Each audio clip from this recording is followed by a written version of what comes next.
नमस्कार दोस्तों, आप सभी का हमारे YouTube channel the pulse classes में स्वागत है। आज हम कक्षा 12वीं की पॉलिटिकल साइंस की इकाई पहली प्रमुख अवधारणाएं उसका दूसरा पाठ शक्ति, सत्ता और वैधता के बारे में जानेंगे। इसका पहला पाठ हमने कंप्लीट कर लिया था, अब इसका दूसरा पाठ हम पढ़ रहे हैं।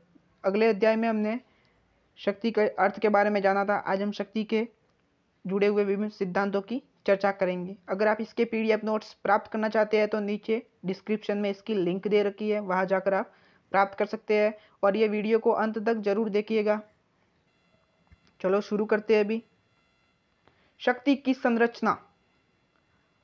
शक्ति की संरचना किसी भी समाज में एक पक्ष दूसरे पक्ष पर नियंत्रण स्थापित करता है। समाज में ऐसे समूहों की पहचान की जा सकती है जो नियमित रूप से किसी अन्य पर शक्ति का प्रयोग करते हैं। इसमें तो मुख्यतः 4 सिद्धांत महत्वपूर्ण है कि किसी भी समाज होता है उसमें एक पक्ष जो शक्तिशाली वर्ग होता है वह किसी निर्बल जो आर्थिक रूप से कमजोर वर्ग होता है उसके ऊपर अपनी शक्ति का प्रयोग करते हैं। और ऐसे समाज में अनेक वर्ग देखने को मिल जाते हैं जो नियमित रूप से किसी अन्य पर शक्ति का प्रयोग करते हैं।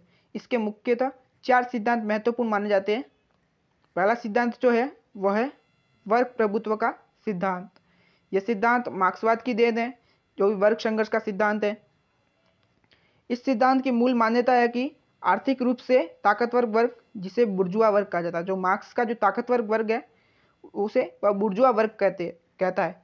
और आर्थिक रूप से जो दुर्बल वर्ग है उसे वह सर्वहारा वर्ग कहता है, जो मजदूर वर्ग होता है उसे। मार्क्स के अनुसार इन वर्गों के मध्य संघर्ष चलता रहता है। कि जो मार्क्स कहता है कि इनके अनुसार वर्गों में मध्य संघर्ष चलता रहता है। मार्क्सवाद का मानना है कि प्रत्येक कार्य और आर्थिक स्वार्थ से किया जाता है। कि जो प्रत्येक कार्य किया जाता है व्यक्ति द्वारा वह आर्थिक स्वार्थ से किया जाता है। वह किस प्रकार से उदाहरण देता है इसके बारे में देखते हैं अभी। कि वह उदाहरण देता है कि माँ अपने बच्चे का पालन पोषण अथवा संतान माता पिता की सेवा आर्थिक हितों से करती है। कि जो माँ होती है वो अपना बच्चे का जो पालन पोषण करती है और संतान माता पिता की सेवा आर्थिक हितों की पूर्ति के लिए ही करते हैं। कि जो आर्थिक हित होते हैं उनकी पूर्ति के लिए करते हैं, अपने स्वार्थ के लिए करते हैं। दूसरा सिद्धांत जो है महत्वपूर्ण सिद्धांत वह है विशिष्ट वर्गीय सिद्धांत। कौन सा सिद्धांत? विशिष्ट वर्गीय सिद्धांत। इस सिद्धांत के आधार पर समाज शक्ति के आधार पर 2 भागों में बटा हुआ है। कि जो समाज है वो शक्ति के आधार पर 2 भागों में बटा हुआ है। वो 2 वर्ग कौन कौन से हैं? विशिष्ट वर्ग में जो शक्तिशाली वर्ग है, जो विशिष्ट वर्ग होता है वह शक्तिशाली वर्ग है। और सामान्य वर्ग जिसके ऊपर शक्ति का प्रयोग होता है। एक तो विशिष्ट वर्ग होता है जो शासक होता है, और एक मजदूर वर्ग जिसपे सामान्य वर्ग जिसपे शक्ति का प्रयोग होता है, जो शोषणकारी होता है। कि समाज में इन वर्गों का विभाजन शक्ति के आधार पर नहीं होता है। कि जो समाज में विशिष्ट वर्ग सिद्धांत के अनुसार समाज में जो विभाजन होता है वो शक्ति के आधार पर नहीं होता है। वे मानते हैं समाज में विभाजन कुशलता, नेतृत्व क्षमता, संगठन क्षमता, बुद्धिमत्ता के आधार पर समाज में 2 भागों में विभाजित करते हैं। सभी प्रकार की शासन व्यवस्थाओं में एक छोटा वर्ग उभर कर सामने आता है। कि प्रत्येक प्रकार की शासन व्यवस्था होती है उनमें एक छोटा सा वर्ग उभर कर सामने आता है जो विशिष्ट या शक्तिशाली होता है, जो बहुत ही आर्थिक रूप से धन संपदा से भरपूर होता है, उसके पास बहुत धन संपदा होती है और आर्थिक रूप से भी सक्षम होता है, उसे विशिष्ट या शक्तिशाली वर्ग कहते हैं। और वह शक्ति का प्रयोग सामान्य वर्ग पर करता है। और वह अपनी शक्ति का प्रयोग सामान्य वर्ग होते हैं जो मजदूर वर्ग कह सकते हैं उस पर करता है। जैसे उसके उदाहरण है राजनेता, डॉक्टर है, प्रशासक है, उद्योगपति है और वकील। इटली के विल्फ्रेड पेरेटो ने द माइंड्स एंड सोसाइटी पुस्तक में भी इसकी व्याख्या की है। और गीतानो मॉस्को ने द रूलिंग क्लास में इसकी व्याख्या की है। और रॉबर्ट मिरोल ने पॉलिटिकल पार्टीज में। ये जो 3 कवि है, ये जो 3 लेखक है, इन्होंने अपनी पुस्तकों में इनकी व्याख्या की है। तीसरा सिद्धांत है महत्वपूर्ण सिद्धांत नारीवादी सिद्धांत। नारीवादी सिद्धांत है इस सिद्धांत के अनुसार समाज शक्ति का विभाजन का आधार लैंगिक है। कि जो समाज में शक्ति का जो विभाजन होता है इस सिद्धांत के अनुसार वह लिंग के आधार पर इस सिद्धांत में शक्ति का विभाजन होता है, ये मानता है। समाज की सारी शक्ति पुरुष वर्ग के पास है। यह मानता है कि समाज की जो सारी शक्ति है वह पुरुष वर्ग के पास है, जो शक्ति का प्रयोग महिलाओं के ऊपर करता है। और इसी के आधार पर यूरोप में नारी मुक्ति आंदोलन प्रारंभ हुए। जो यूरोप में नारी मुक्ति आंदोलन हुए थे वो प्रारंभ हुआ था, जो पुरुषों के प्रभुत्व का अंत करना चाहता था। एक प्रकार से उनके प्रभुत्व जो महिलाओं पर है उसका अंत करना चाहते थे। लेकिन महिलाओं के प्रति पश्चिमी परंपरा भारतीय परंपरा से भिन्न है, कि जो महिलाओं की जो प्रति जो पश्चिमी परंपरा है वह भारतीय परंपरा से भिन्न है। एक नजरिया भिन्न है दोनों में। जहाँ भारतीय परंपरा में नारी को बराबर पुरुषों के समान दर्जा प्राप्त होता है और उसे पूजा जाता है, लेकिन यूरोप में ऐसा नहीं है। यूरोप में महिलाओं को अपने अधिकार प्राप्त करने के लिए लंबा संघर्ष करना पड़ता है। भारत में जहाँ नारी को पुरुषों के समान दर्जा दिया जाता है, जैसे वयस्क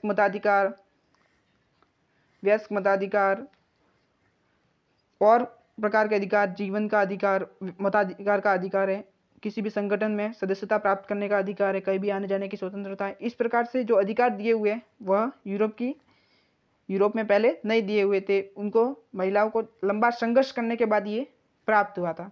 अब तीसरा महत्वपूर्ण सिद्धांत है बहुलवादी सिद्धांत। बहुलवादी सिद्धांत क्या कहता है? ये शक्ति विभाजन का चौथा सिद्धांत है।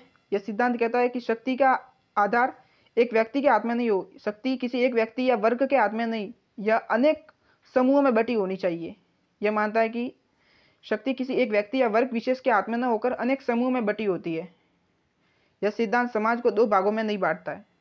यह सिद्धांत समाज को दो भागों में बांटता है। इसके अनुसार शक्ति किसी एक वर्ग के या विशेष के हाथ में न होकर अनेक समूहों में बटी होती है, कि अनेक समूह में शक्ति बटी होती है। और शक्ति के आधार पर समाज में शोषणकारी व्यवस्था नहीं होती है, कि एक शासक होता है और एक शोषित होता है, वो नहीं होती है। और ना ही वर्ग संघर्ष होता है कि दो वर्ग होते हैं और वो आपस में झगड़ते रहते हैं, वो वाला सिद्धांत नहीं है। और यह उत्तरदायित्व पर आधारित होता है, कि इसमें एक दूसरे पर उत्तरदायित्व होता है। जो शक्तिशाली वर्ग होता है वह शक्ति का प्रयोग जन कल्याण और शक्तिहीन को शक्तिशाली बनाकर समाज के साथ मिलाने पर जोर देता है।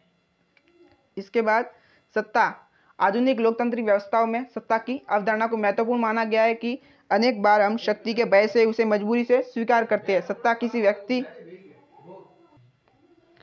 किसी व्यक्ति, संस्था या नियम या आदेश का गुण होता है, जिसके कारण उसे सही मानकर स्वेच्छा से उसके निर्देशों का पालन करते हैं। कि जो सत्ता होती है वह व्यक्ति, संस्था या नियम या आदेश का एक गुण होता है।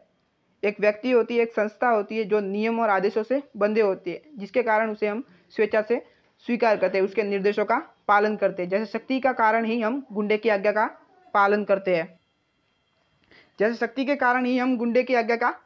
करते हैं, जबकि जब हम चौराहे पर यातायात पुलिस के इशारे पर हम रुकते हैं तब वह शक्ति का प्रतीक बन जाती है। कि जो गुंडे होते हैं उसकी आज्ञा का पालन हम शक्ति के कारण करते हैं, उसके भय के कारण करते हैं, ना कि जबकि जब हम चौराहे पर यातायात पुलिस के इशारे पर हम रुकते हैं तब वह शक्ति का प्रतीक बन जाती है। हम क्यों रुकते हैं? क्योंकि वह एक सत्ता का आधार है, सत्ता है वो एक प्रकार से, जिसे हमने वैधता प्रदान की है। दूसरे शब्दों में वैध शक्ति ही सत्ता है, कि शक्ति के साथ वैधता जुड़ जाती है, किसी के सहमति जुड़ जाती है, तभी वह सत्ता का रूप बन जाता है। Thank you for watching video. अगर आपको ये वीडियो अच्छा लगा है तो लाइक कीजिए, शेयर कीजिए, कमेंट कीजिए और सब्सक्राइब अवश्य कीजिए। अंत तक बने रहने के लिए शुक्रिया, धन्यवाद।